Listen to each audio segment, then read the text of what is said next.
আপা, এই ওয়ার্ডে তো আমি অনেক পেশেন্ট দেখতে পাচ্ছি। বর্তমানে তাদের কি অবস্থা এবং পরবর্তীতে আসলে কি ধরনের কমপ্লিকেশন তৈরি হতে পারে? আমাদের এখানে মোট আপনার 8 জন পেশেন্ট আছে এই ওয়ার্ডে। আমাদের এছাড়া আরেকটা ওয়ার্ডেও আছে। আমাদের এখানে একটা হোস্টেল আছে, সেখানেও কিছু পেশেন্ট আছে। আমাদের 8 জনের মধ্যে যেমন আমাদের এই পেশেন্ট, ওর নাম সুজন, ও গানশট ইনজুরির পেশেন্ট। আমাদের এখানে বাকি যে 8 জন দেখতেছেন তা আমাদের বেশিরভাগই gunshot injury patient. Gunshot injury patient. তো এইখানে প্রত্যেকটা পেশেন্টের মেন ক্রাইটেরিয়া তাদের স্পাইনাল কর্ড ইনজুরি, যেটা আমরা বলি।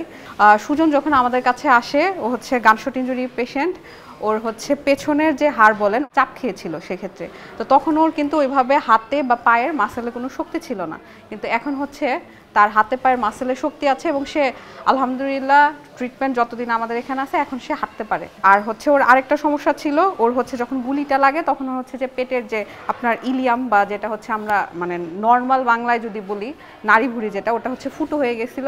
তো এর জন্য এখন ওর ইলিওস্টোমি করা। তো এটা ও সিএমএস এ ছিল, ও সিএমএস এ যেই এটা আবার রিভার্স করবে। তো আমাদের এখান থেকে থেরাপিতে আমরা আশা করি যে যেহেতু সে হাঁটতে পারতেছে, ওর ক্ষেত্রে এটাই ইমপ্রুভমেন্ট। আমরা বলবো যে ও যেখানে 20% নিয়ে আসছিল সেখান থেকে সে আপনার 80% বা 90%-এ চলে গেছে। কিন্তু সব পেশেন্ট যে একদম ইমপ্রুভ হবে, আগের মতো হবে, জিনিসটা কিন্তু ওই রকম আসলে সবার ক্ষেত্রে হয় না। সেক্ষেত্রে আপনার যেমন এইখানে একজন আসছেন, ও খুব বেশি দিন না, নতুন আসছে, তামিম। তারপর এখানে তাহাসিন আছে, ও অনেক দিনের। তারপর এখানে উনারা মোটামুটি অনেক দিনের পেশেন্ট। তো উনাদের সবারই এরকম আপনার গানশটের ইনজুরি। তো সবাই কি মেরুদণ্ডে? হ্যাঁ, সবাই মেরুদণ্ডে। যেমন তাহাসিন স্পাইনাল কর্ড ইনজুরি সবারই। এবং আমাদের সবার ক্ষেত্রে আমরা যেটা আশা করি যে এক একজনের ইমপ্রুভমেন্ট এক এক রকম। ও যেহেতু হাঁটতে পারছে, অনেকে বলতে পারে যে ও একজন হাঁটতে পারছে আরেকজন কেন হাঁটতে পারতেছে না। এটা ইন্ডিভিজুয়াল। এটা কোনো কিছুর উপরে ট্রিটমেন্ট বলেন, থেরাপি বলেন, সব কিছুর উপরে আসলে যে সবারটা সেম কাজ করবে এরকম না। সম্পূর্ণ আগের রূপে যে ফিরে যেতে পারবে সেটা আসলে ওটা বলা যাচ্ছে না। কিছু ক্ষেত্রে কিছু কমতি থেকেই যাবে। জি, অনেক ধন্যবাদ আপা আপনাকে।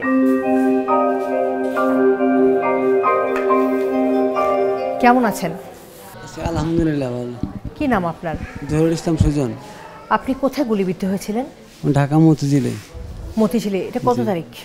এটা জুলাই মাসের 18 তারিখ, মানে আন্দোলনের শুরুতেই। আন্দোলনের শুরুতেই? জি জি। সে সময় গুলিবিদ্ধ হয়েছে। গুলি কোথায় লেগেছিল আপনার? ডান পাশে পা ধরে। এখন কি অবস্থা? তখন থেকে আমার মানে যে একবারে প্যারালাইসিসের মতো কোমর থেকে পা অবধি গুলিবিদ্ধ। এখনো মানে মেরুদণ্ডের ভিতরে এখনো গুলি আছে। এখনো শরীরে গুলি আছে এখনো? যে এখনো মেরুদণ্ডের ভিতরে আছে এখনো। ও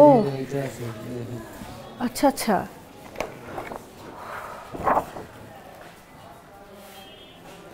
এই যে দেখতে পাচ্ছি দর্শক, এক্সরেতে সুস্পষ্টভাবে দেখা যাচ্ছে গুলিটা কোথায় আটকে আছে। মেরুদণ্ডের ভিতরে, মেরুদণ্ডের ভিতরে আটকে আছে এখনো। এবং এই গুলিটা নিয়েই তিনি বেঁচে আছেন এবং ওনার চিকিৎসা চলছে এখানে। এখন তো একেবারেই হাঁটাচলা কিছুই করতে পারেন না? না, হাঁটাচলা করতে পারে না, বোধে নেই। বোধই নেই কোনো? জি, কোমর থেকে পা অবধি। চিকিৎসার কি অবস্থা? চিকিৎসা চলে ভালো মতো, মোটামুটি আলহামদুলিল্লাহ। কি বলছেন ডাক্তাররা এখানকার? ডাক্তাররা বলছে এখন যে বুলেটটা এখন ভিতরে আছে, ভবিষ্যতে চিন্তা ভাবনা করবে এটা বের করার জন্য, কিন্তু এখন বের করতে গেলেই অনেক সমস্যা হতে পারে। এই জন্য এই বুলেটটা বের করা যাচ্ছে না? জি। আপনার জন্য অনেক অনেক শুভকামনা থাকলো। আপনার পরবর্তী জীবনটা যাতে সহজ হয়, নির্বিঘ্ন হয়, সে লক্ষ্যে আসলে রাষ্ট্রের কাছে আপনি কি আবেদন করবেন, কি চান? রাষ্ট্রের কাছে কি তেমন, আমাদের বর্তমানে ভবিষ্যৎ মানে কি করতে পারে। আমরা দ্বিতীয় স্বাধীনতা এনে দিয়েছি বাংলাদেশে, দ্বিতীয় স্বাধীনতা এনে দিয়েছি। এখন আমাদের জন্য যে যা বাস্তবায়ন করার দরকার আমাদের রাষ্ট্রপক্ষে আমাদের জন্য বাস্তবায়ন করবে।